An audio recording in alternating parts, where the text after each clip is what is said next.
ఏ, వంగి వంగి నమస్కారాలు పెట్టమాక ఈ రాష్ట్రంలో ఒకసారి మనం పరిశీలిస్తే కాపు సామాజిక వర్గానికి సంబంధించినంత వరకు మనం అనేక విషయాలు చెప్పచ్చు. ఎన్నికల్లో కీలకమైనటువంటి పాత్ర పోషిస్తారు.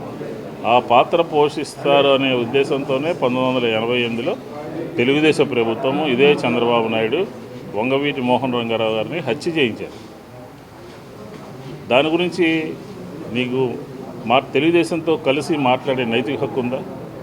ఎవరు చేయించారు? ఎప్పుడు చేయించారు? ఎందుకు చేయించారు? రాజ్యాధికారం కోసమే ఆయన్ని ఆ రోజు మన ప్రభుత్వానికి, మన అధికారానికి అడ్డం వస్తారని చెప్పని, నిలదీస్తారని చెప్పని, ప్రశ్నిస్తారని చెప్పని ఆ రోజు ఎన్టీ రామారావు ప్రభుత్వము చంద్రబాబు నాయుడు గారి నాయకత్వంలో హత్య చేయబడింది. రంగా గారిని హత్య చేయించింది ఆ ప్రభుత్వం, ఆ పార్టీ.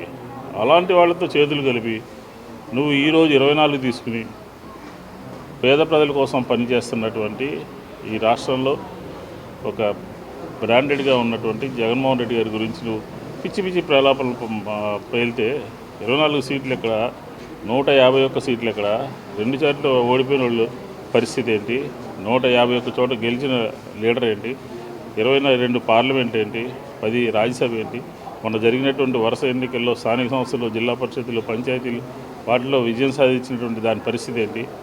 అసలు ఏదైనా అర్థం ఉందా? ఒక తెలుగుదేశం చేతిలో కీలుబొమ్మగా మారిపోయి